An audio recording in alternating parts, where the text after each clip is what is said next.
Good morning everyone. Welcome to PW only IAS.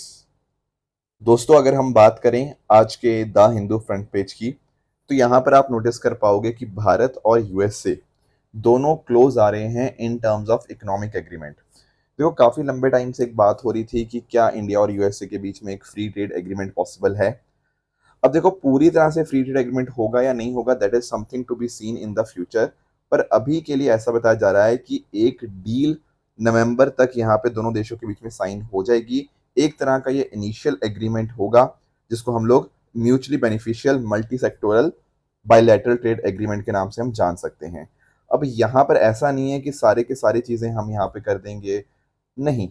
यहाँ पर starting के डील के अंदर कुछ एक पर्टिकुलर सेक्टर्स होंगे जो यहाँ पे ओपन अप किए जाएंगे, जहां पर दोनों देश आपस में आराम से ट्रेड कर पाएंगे। अब इतना डिले क्यों आ रहा है, इतना इशू क्यों आ रहा है? क्योंकि जैसे फॉर एग्जांपल यूएसए चाहता है कि एग्रीकल्चर प्रोडक्ट्स की मार्केट का एक्सेस भारत उसको ज्यादा दे, पर भारत कहीं ना कहीं कॉशियस है अपने किसानों को लेकर, इन जनरल अपनी एग्रीकल्चर मार्केट को लेकर। एंड साथ साथ भारत भी यहाँ पे चाहता है कि ज्यादा रिलैक्सेशन मिले regarding the steel and aluminium tariff, पर उसके रिगार्डिंग यूएस थोड़ा बहुत रेजिस्टेंट है। इस तरह के बहुत सारे इस तरह के इश्यूज हैं जहां पर नेगोशिएट करना यहाँ पे अभी इंपॉर्टेंट बनता है। दोनों देशों को ऐसी डील मिले जो कि म्यूचुअली बेनिफिशियल हो, and that is why the time is, इसमें टाइम यहाँ पे लग रहा है। बाकी जब से नए प्रेसिडेंट आए हैं डोनाल्ड ट्रंप, तो कोशिश उनकी है कि इंडिया के साथ साइन हो, पर कुछ अड़चनों की वजह से हमें ये चीज देखने को मिल रही है। बाकी आप लोग नोटिस कर सकते हो यहाँ पर, आप लोग भी ट्रेन टिकट्स कराते होंगे, एंड कई बार तत्काल के अंदर हमें बुकिंग करानी पड़ती है, एंड तत्काल के अंदर टिकटें नहीं मिलती। तो यहाँ पर क्या किया गया है, 1 जुलाई ऑनवर्ड्स क्या होगा, आधार मैंडेटरी हो जाएगा तत्काल बुकिंग्स के लिए। क्योंकि आप कई बार नोटिस करते हो कि जो आपके एजेंट वगैरह होते हैं ना, वो बल्क में बुकिंग्स कर लेते हैं इस तरह से, जिस वजह से जो जेन्युइन कस्टमर्स होते हैं उनको कई बार टिकट्स वगैरह नहीं मिल पाती।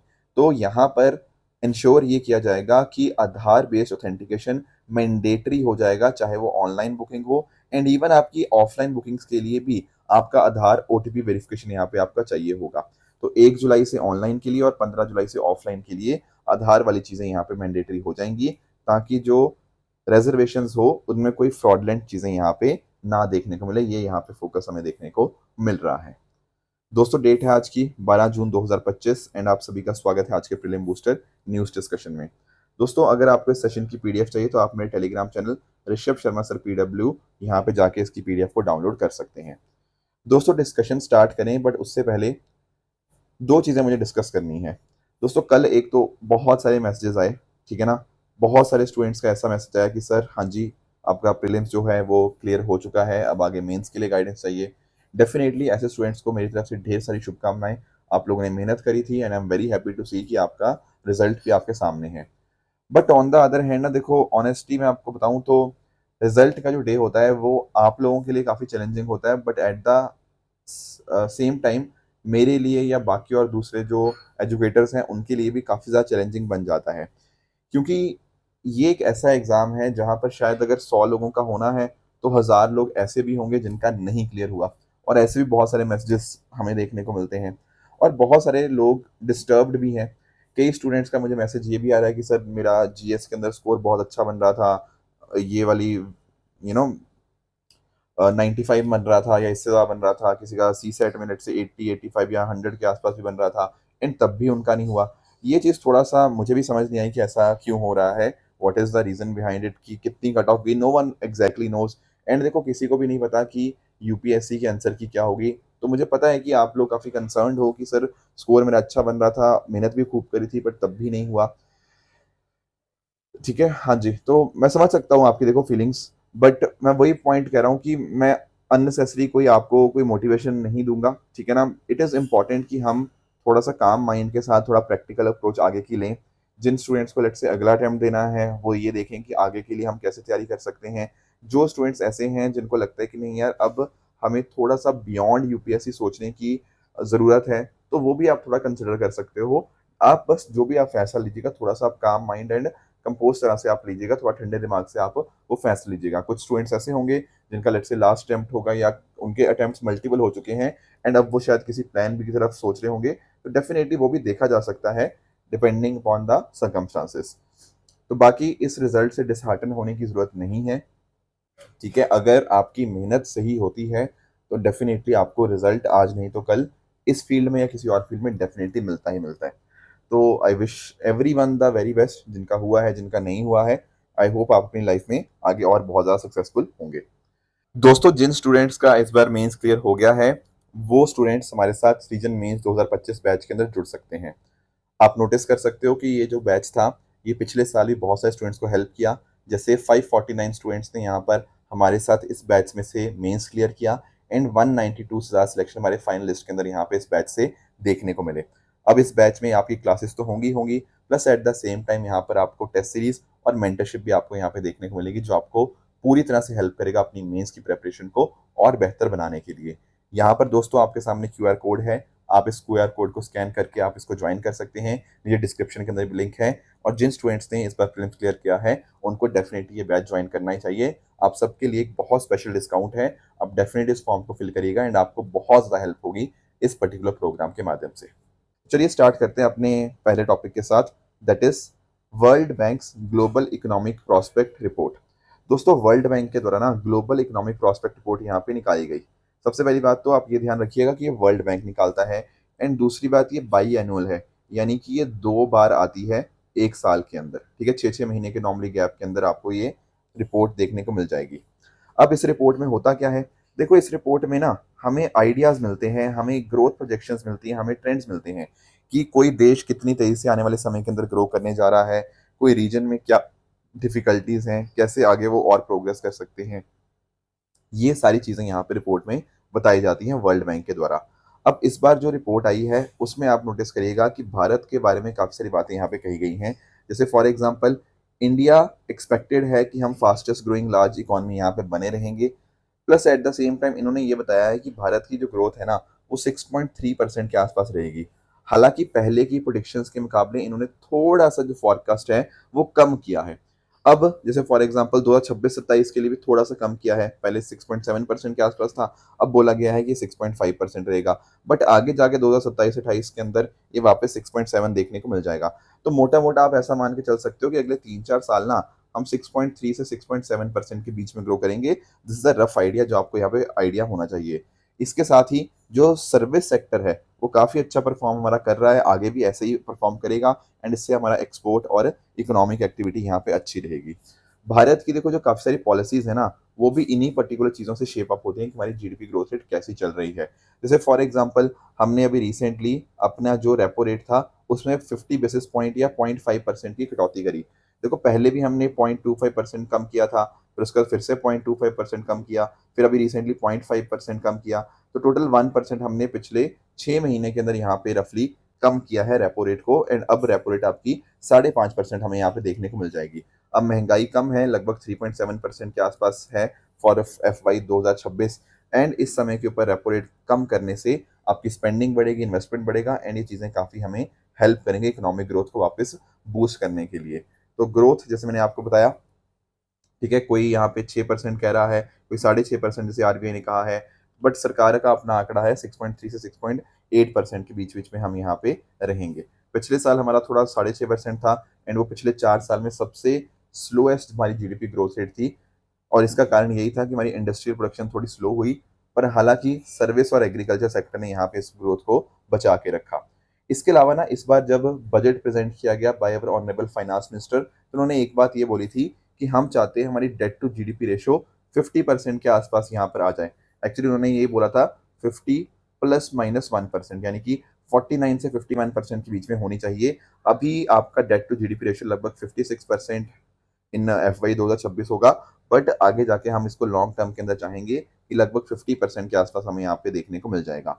तो हमारा जो रेवेन्यू बढ़ रहा है, हमारा खर्चे जो मैनेजेबल लिमिट्स के अंदर आ रहे हैं, उससे डेफिनेटली हमें ये टारगेट अचीव करने के अंदर भी मदद मिलेगी। तो ये कुछ बातें थी जो हमें यहाँ पे पता होनी चाहिए थी। ध्यान रखिएगा, global economic prospect report world bank के द्वारा रिलीज करी जाती है।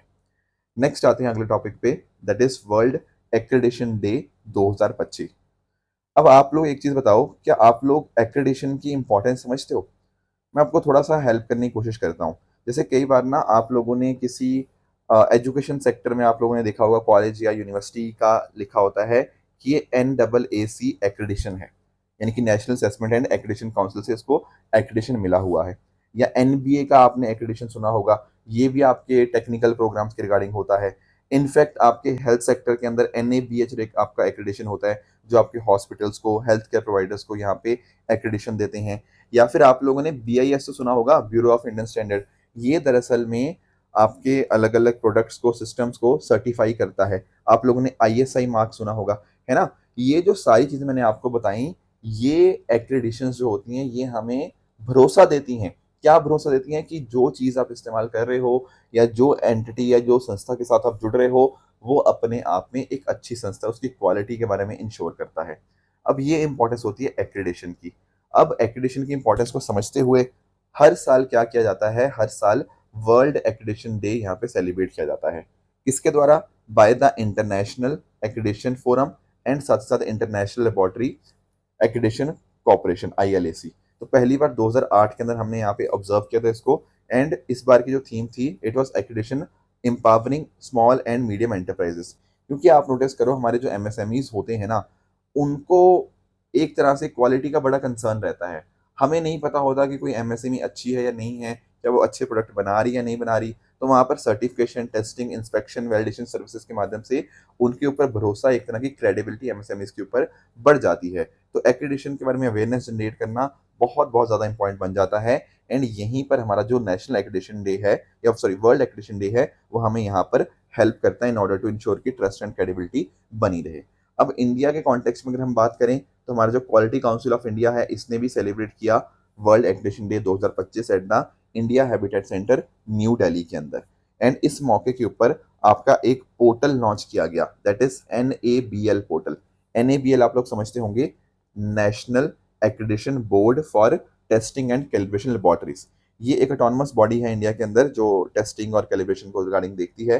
तो उसी के रिगार्डिंग एक पोर्टल यहाँ पे इंट्रोड्यूस किया गया, ताकि हम अपनी लेबोरेटरीज के लिए, एमएसएमईज के लिए, हम जो प्रोसेस है एक्रेडिटेशन का, वो थोड़ा सा आसान कर पाएं। साथ ही साथ आपको यहाँ पे गुणवत्ता समर्पण इनिशिएटिव देखने को मिल जाएगा। गुणवत्ता का मतलब क्वालिटी ही होता है। तो ऑर्गेनाइजेशन को एक तरह से इंकरेज किया जाएगा कि वो क्वालिटी स्टैंडर्ड्स को यहाँ पे मीट करें। उससे कहीं ना कहीं एक्रेडिटेशन में अंदर भी मदद मिलेगी, एंड अकॉर्डिंगली एक एक्सीलेंस का कल्चर भी हमारी इंडस्ट्रीज के अंदर देखने को मिलेगा। तो ये था वर्ल्ड एक्रेडिटेशन डे के बारे में।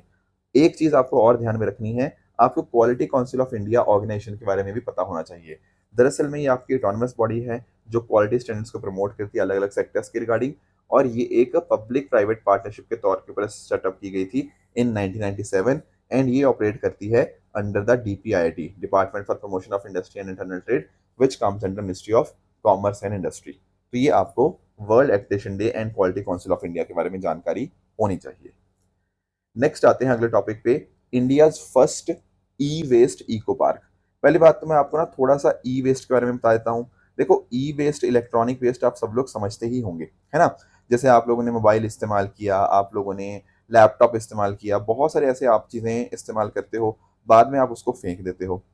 एंड दिक्कत पता क्या आती है, हम अपने यहाँ पे ई वेस्ट हमारे यहाँ जनरेट तो बहुत ज़्यादा होता है, पर हम उसको एक तरह से रिसाइकल नहीं कर पाते, है ना। तो इम्पॉर्टेंट है इसको रिसाइकल करना, क्योंकि आप नोटिस करो, हमारे जो ये अलग अलग प्रोडक्ट्स बनते हैं, इनका अंदर आपका लिथियम का, कॉपर का, और बहुत सारे रेयर अर्थ मेटल्स का यहाँ पे इस्तेमाल होता है। अगर हम इनकी अच्छे से रिसाइकलिंग करें, रिकवरी करें, रिस्पॉन्सिबल तरह से अगर हम वेस्ट मैनेजमेंट करें, तो क्या हमें इसका बेनिफिट नहीं होगा? Answer is yes. हमारे पास जो इतना ज़्यादा हमें रॉ मटेरियल की ज़रूरत होती है, उनकी रिकवरी ही अगर हम कर लेंगे, तो हमें बहुत ज़्यादा बेनिफिट होगा।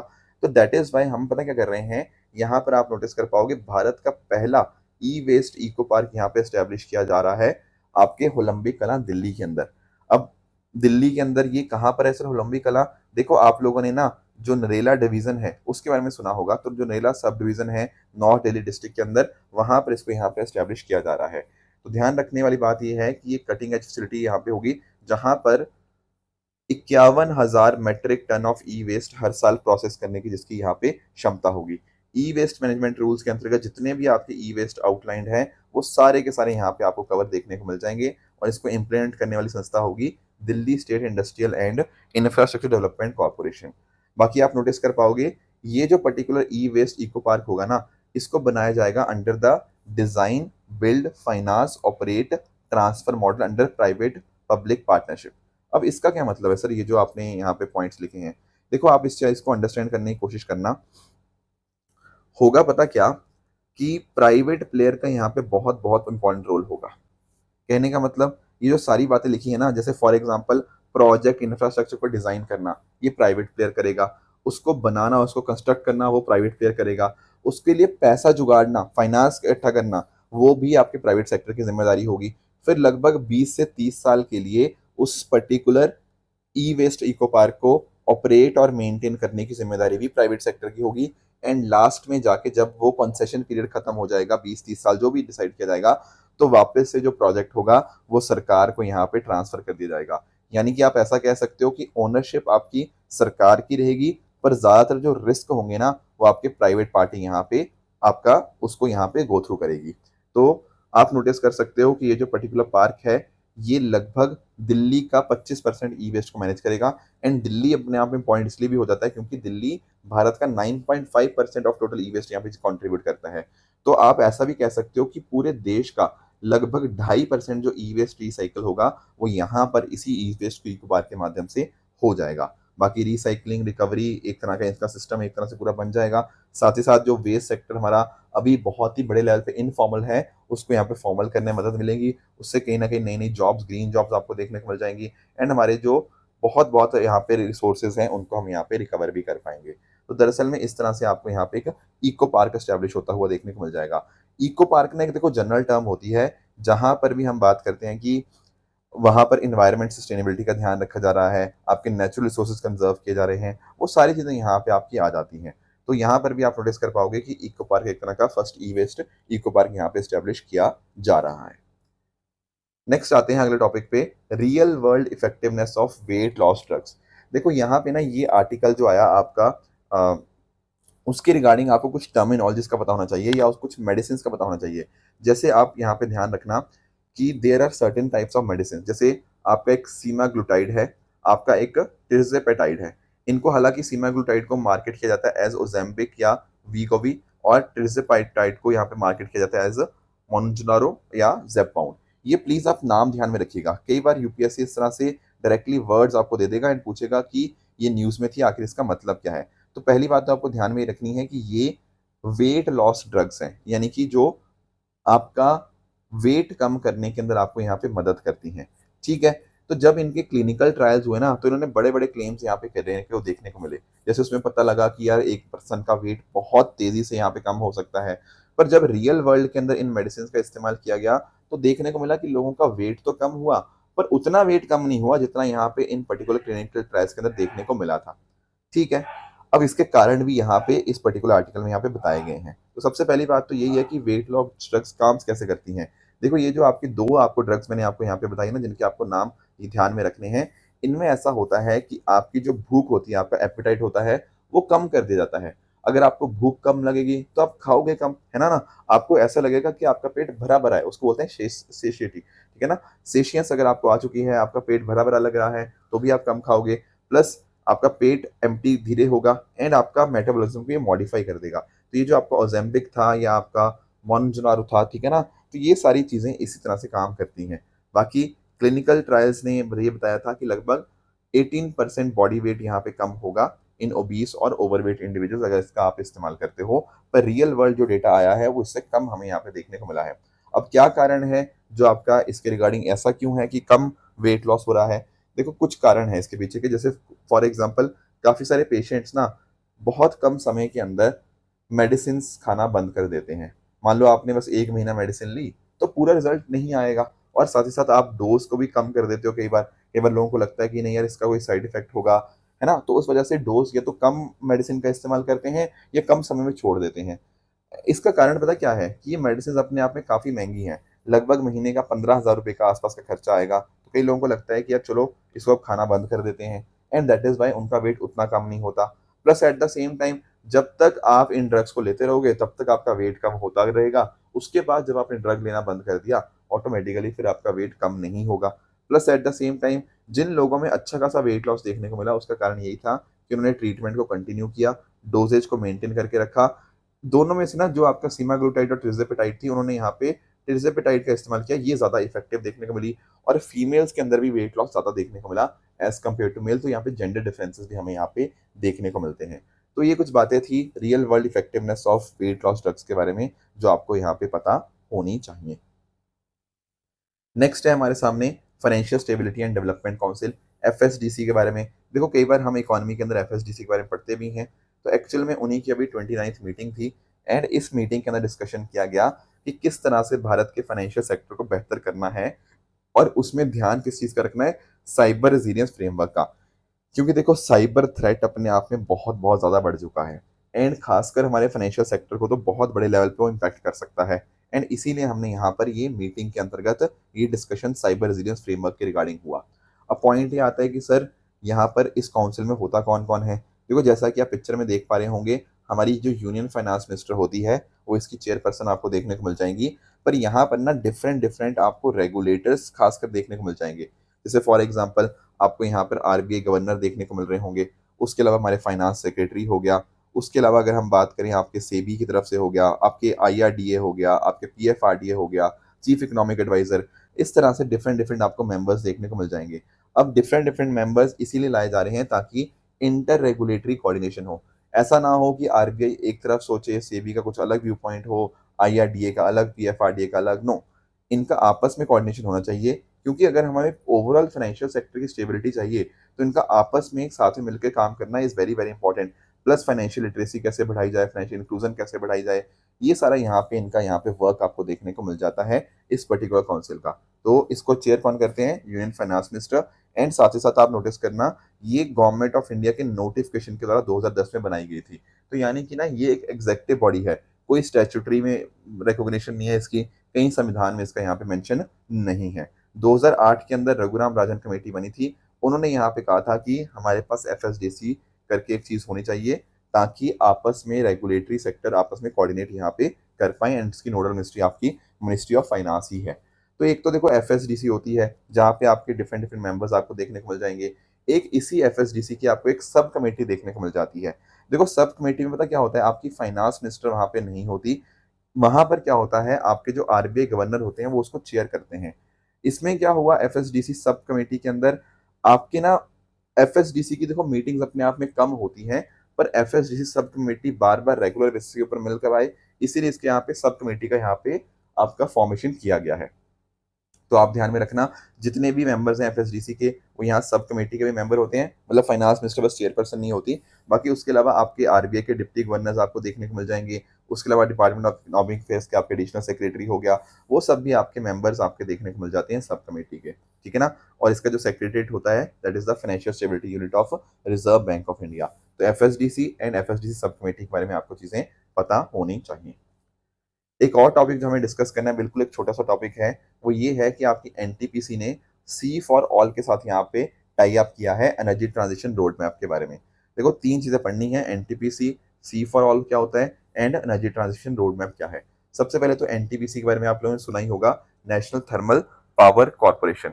ये दरअसल में एक संस्कारी संस्था है जो कि भारत देश के अंदर इलेक्ट्रिसिटी को जनरेट करने में, डिस्ट्रीब्यूट करने में हमारी मदद करती है। ठीक है, नाम में ही था नेशनल थर्मल पावर कॉर्पोरेशन, और इसका हमें एक आइडिया भी था।